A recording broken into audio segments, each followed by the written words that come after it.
Back at it again with another video. My name is Dr. Champagne. My phrase is keep it champagne. Ability to adapt, seek knowledge for self, inspire in spirit, speech and behavior are to be of high quality or best version of self. Guys, today's title will be Dr. Champagne Sets It Off. Dr. Champagne Sets It Off. There is so much to my story that I want to say that I just don't know how to get out in a lot of ways.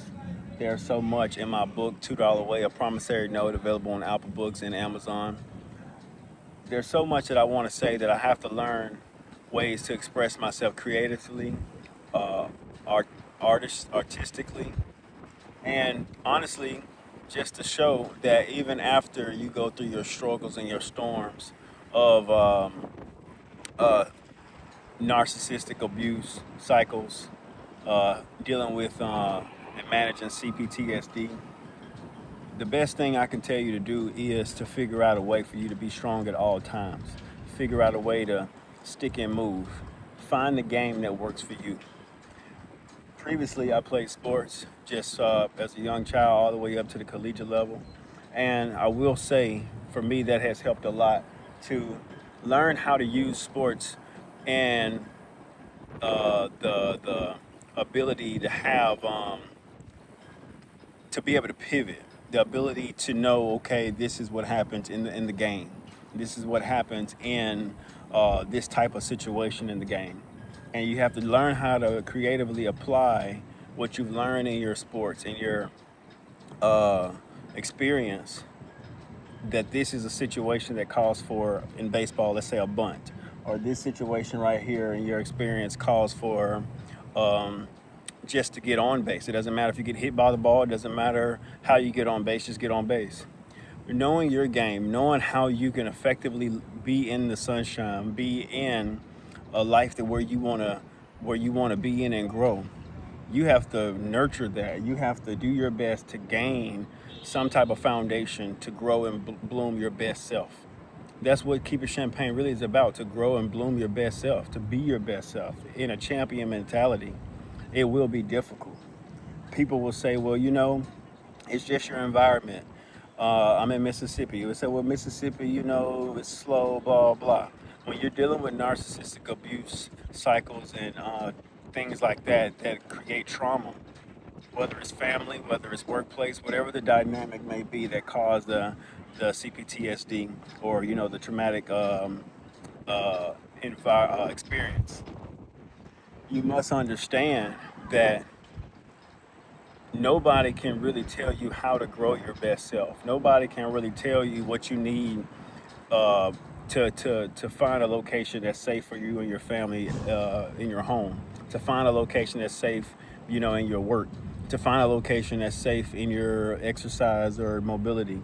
To find things and resources that's going to help you have a better quality of life. Even having money is great, but even if you have it and you don't have quality of life or quality of health because someone or some organization killed it, you are doomed. God gives us 86,400 seconds per day. He deposits that in breath in our life, in our lungs. And that deposit of 86,400 seconds per day is way more valuable than the money that's in your account, than the assets that you have on your balance sheet, or however, or whatever you got. You have to understand that you can't sacrifice your health and call it wealth. You cannot sacrifice your health and call it wealth. It's one thing to work. It's one thing to be diligent. It's one thing to be a man amongst men. It's one thing to be a professional. It's one thing to be integrous. But at the end of the day, you need your health. At the end of the day, you need your sharp mind. You need critical thinking. You need critical decision-making skills. You need things to be better. And it all starts with health. Do not allow people to gaslight you to think that you're just dreaming this and this is not happening. Do not let people try to make you spiritually, emotionally, and mentally bankrupt because of they're trying to project things onto you through their experiences or through their whatever they went through, and try to make it seem like it's the same. It's not the same. It won't never be the same. And you shouldn't give those people grace to try to act like y'all on the same wavelength when you've already passed them, been there, done that, bought the t-shirt, and I threw the t-shirt away because I don't need it anymore. It's old. Understand your speed and momentum will always be challenged. Your productivity and your growth will always come with some type of hateration, will always come with some type of pushback, because a lot of times, especially in poverty mentalities, poverty and stricken environments, or even just people that just don't want to see you have anything, they will always find a way to make it seem like you are a problem, you are a nuisance. And the reason why they feel that way is because they see you shining like God always intended for you to shine. And that is me telling you, it's Dr. Champagne. That is how I set it off. I shine. I don't let nobody dim my light. I speak life over my life. And if people want to be in my life, they got to show that they care. They got to show that they are really on my team and not here just to drink beer, not here just to ask for $2. Once again, check out my book, $2 Way, a promissory note, available on Apple Books and Amazon. Guys, life is so beautiful. Life is so grand. Do not ever lower your confidence or throw away your confidence for no one. Don't throw it away at all, because you need it to survive. You need it in order to grow and prosper. My name is Dr. Champagne. Keep it champagne. One.